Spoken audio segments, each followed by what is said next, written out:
আসসালামু আলাইকুম এভরিওয়ান, কেমন আছেন সবাই? আশা করছি সবাই ভালো আছেন। বেনিহাটের এই টিউটোরিয়াল পার্টটা নিয়ে আসলে অনেকদিন দেরি হয়ে গেল। আজকে শুরু করছি টিউটোরিয়াল পার্টটা। প্রথমেই চেন করে নিব ফাউন্ডেশন চেন। এখানে চেনের পরিমাপটা আপনারা যে বয়সের জন্য বানাচ্ছেন ওই বয়স অনুসারে করে নেবেন। আমি যেহেতু এখানে টু টু 3 ইয়ার্সের বেবির জন্য বানাচ্ছি, আমার এখানে চেন লেগেছে হচ্ছে 9.5 ইঞ্চের মতো। ফার্স্ট রাউন্ডের কাজের ক্ষেত্রে আপনারা প্রথম 3টা চেনের ঘরে স্লিপ স্টিচ করবেন। 3টা স্লিপ স্টিচের পরে 3টা চেনের ঘরে আপনারা করবেন হচ্ছে সিঙ্গেল ক্রোশে। আমি করে যাচ্ছি।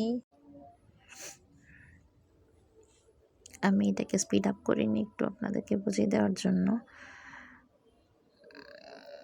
সিঙ্গেল ক্রোশের পর থেকে বাকি ঘরগুলোতে চেনের ঘরগুলোতে আপনারা ডাবল ক্রোশে করবেন এবং ডাবল ক্রোশে দিয়ে পুরোটা চেন কাজটা শেষ করবেন, পুরোটা রাউন্ড শেষ করবেন। পুরোটা রাউন্ডটা শেষ করে আপনাদের কাছে ফিরছি আমি।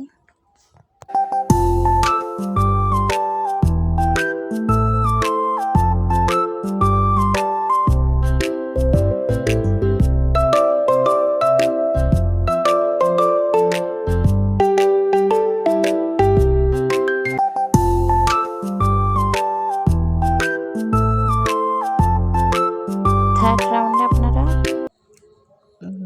একটা চেন করে কাজটাকে ঘুরিয়ে আবার পুনরায় এবার আমরা হাফ ডাবল ক্রোশিয়ে দিয়ে করব। পুরোটা রাউন্ড হাফ ডাবল ক্রোশিয়ে দিয়ে কমপ্লিট করবেন। হাফ ডাবল ক্রোশিয়ে দিয়ে করে এসে যেখান থেকে আমরা সিঙ্গেল ক্রোশেটটা শুরু করেছিলাম ঠিক ওই জায়গায় প্রথমে যেভাবে করে করেছি আমরা তিনটা চেনে সিঙ্গেল ক্রোশে এবং এরপরে 3টা চেনে স্লিপ স্টিচ ওভাবে করে শেষ করব। মানে প্রথমে যেভাবে করেছিলাম ঠিক তার উল্টোটা দিয়ে আমরা এই রাউন্ডটা শেষ করব। এটাই হচ্ছে মূলত টুপিটার, এটাই হচ্ছে ওভারঅল কাজ। মানে আমরা এটাই বারবার রিপিট করবেন পুরোটা রাউন্ড। আমার টোটাল 39 রাউন্ড প্রয়োজন হয়েছিল। আমি 39 রাউন্ড কমপ্লিট করার পরে টুপিটা কমপ্লিট করেছিলাম আর কি।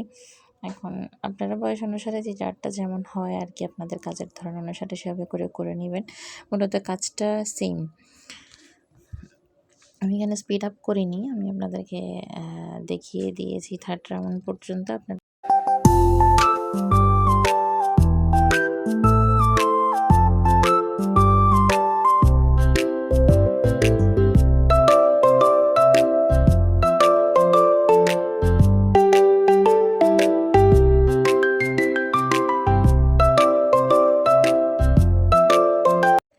আমি আগেই তো এই পিঙ্ক কালারের টুপিটা কমপ্লিট করে যেহেতু ফেলেছিলাম, আমি এখানে পাশের যে স্টিচটা ওটা এবং টপটা সেলাই করাটা আপনাদেরকে দেখাতে পারিনি আর কি, ওটা ক্লিপটা নেওয়া হয়নি।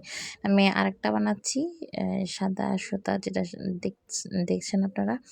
এটাতেই আমি মূলত আপনাদেরকে পাশ সেলাইটা দেখাচ্ছি এখানে।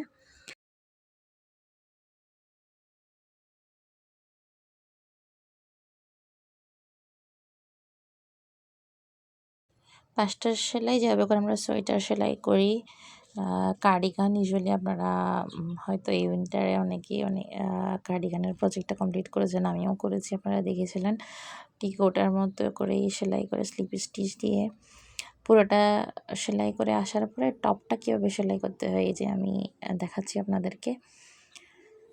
টপটা সেলাই করার জন্য আমি এখানে একটা প্লাস্টিকের সুই ইউজ করছি, যেগুলো আমরা ইউজুয়ালি ইয়ার্ন দিয়ে কাজ করার সময় মানে ক্রোশেটের কাজ করার ক্ষেত্রে ইউজ করে থাকি আর কি। এই সুইটা দিয়েই আমি সেলাই করব। দেখেন আমি কীভাবে কাজটা করছি। এখানে একটু মনে হয় ব্লার টাইপের হয়ে গেছে, যেহেতু আমার ক্যামেরা আসলে ফোকাসটা করতে পারছিল না। তারপরে দেখেন, আপনারা দেখবেন এটা একটু মেলে ধরলে উপরে টপের মধ্যে দেখবেন একটা ঘর পর এক একটা মানে একটা সুতা একটু ফাঁকা ফাঁকা টাইপের, ওই জায়গাগুলো ধরে এভাবে করে সেলাই করে শেষ পর্যন্ত আসবেন। মানে যেভাবে করে আমরা আর কি আমাদের সালোয়ারে মানে পায়জামায় যেভাবে করে আমরা আমাদের ফিতাটা লাগাই আর কি, ওই ফিতার মতোই দুইটা পাশ খালি রেখে একটা পাশ একটুখানি বাদ রেখে এভাবে করে সেলাই করে করে ওর উপর পাশটা মানে দুই পাশ থেকে যেন সুতাটা টেনে ধরা যায় এমন করে সেলাই করবেন। দেখেন আমি সেলাই করছি কীভাবে। এভাবে সেলাই করে এসে দুই পাশেই দুইটা যে দুইটা সুতা আপনারা রাখবেন, বাকি ওই দুইটা সুতা দুই মাথা ধরে টান দিলেই আসলে এটা একদম মানে হয়ে যাবে টুপিটা, মানে উপরের টপটা যেভাবে হয় আর কি ওভাবে করে হয়ে যাবে। আমি দেখাচ্ছি, একটু দেখে নেন।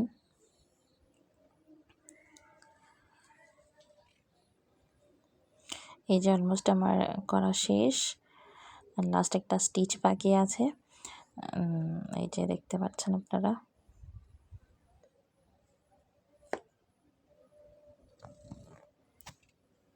এই যে দুইটা পাশ টেনে ধরলে, এই দুইটা পাশে এভাবে করে টেনে ধরলে এটা আস্তে আস্তে একদম মানে এটা হয়ে যাবে। এখানেই একটা যদি আপনি গিট দিয়ে দেন, তারপর এটা দেখবেন টপটা খুব সুন্দর একটা ফিনিশিং দিবে।